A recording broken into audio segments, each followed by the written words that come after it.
Joining me now with reaction, D.L. Hughley, actor, radio host, and author of Black Man, White House, an oral history of the Obama years. D.L., thank you for being here. Thank you for having me. I didn't know Mark Furman was going to be here. What did you make of it? Because you were shaking your head. I think that cops will have a different perspective than us, and I think it was interesting to hear Mark Furman, who was actually got in trouble for perjuring himself, called somebody a liar. It's ridiculous to me. But what do you make of the fact that she had inconsistencies in her story? I think the cop had inconsistencies in his too.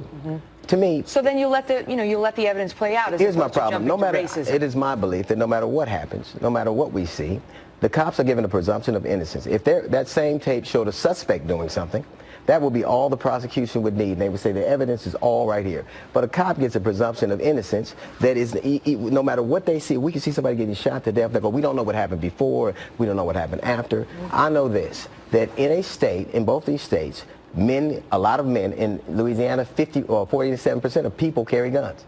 Men carry guns. So men having guns on them can't be that unusual. Why wasn't the first question, rather than assuming, do you have a permit for that? Those are states that you can carry a gun. But you're making assumptions because we don't know what happened. No. What we have right now is her testimonial, which doesn't capture the actual event. Do we know whether she's credible? Do we know whether... We know this. We know he had a permit to carry a gun. But that doesn't answer any of the questions. That absolutely answers the question. If he pulled the firearm on the officer, if he didn't disclose it, if the officer felt threatened... Why on earth would you... Here's what we do know. He had a permit to carry a gun. When you get a permit to carry a gun, they tell you exactly how to act when a police officer pulls you over. That doesn't mean he didn't threaten the officer. You're willing to give them a presumption of innocence. I'm not giving them presumption. Well, the law gives them the presumption of innocence. No, their badge gives them a presumption. We don't know the facts. I mean, we saw this happen with Michael Brown and Ferguson.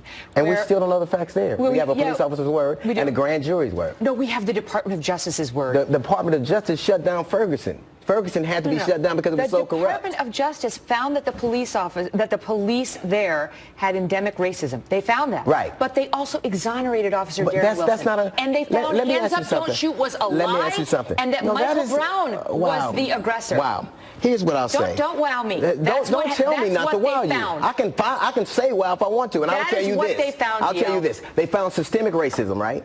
So it's unbelievable. They also found systemic racism, and we know that Darren Wilson left the department because it was so racist it had to be disbanded, and he went to Ferguson, another department that is rife with racism. So that makes him a racist. Absolutely. You know, I have no problem. Michael Brown grabbed that officer's gun and tried to shoot him in his patrol car. That is, no one has proven that. That's what Eric Holder's DOJ concluded. And Eric Holder's DOJ concluded that department was so rife with That's a dodge. Corruption. I already gave that. I already conceded that, DL. We're talking about Michael Brown and the lie of hands up, don't shoot. I don't dodge at all. I'm here in Fox News. Then let's stay on it. Then let's stay on Michael Brown. We're talking about We're talking about I'm not talking. No, woman. I'm not trying to get out of bounds. You don't dodge. Then let's stay in bounds. We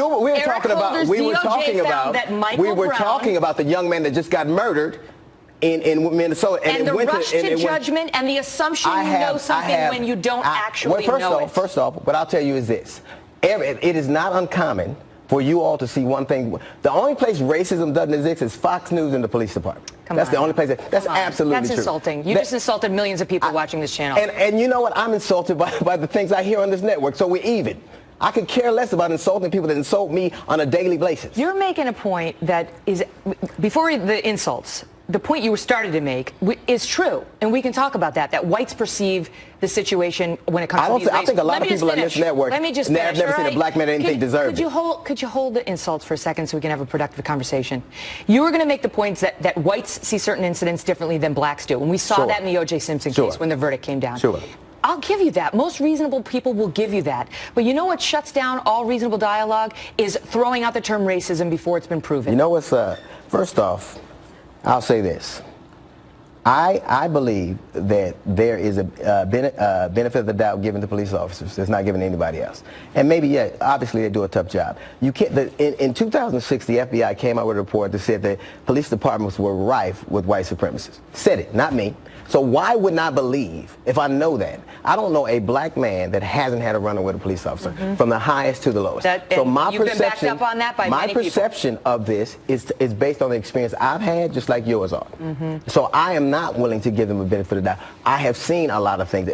I lived in the city that Mark Furman policed that also had to be taken over by the federal government. It's very dangerous when you get to the point where you paint with an entire group with the same brush based on the bad actions of a few. That is amazing to hear on this network. That really is. DL. That really is amazing to hear on this network.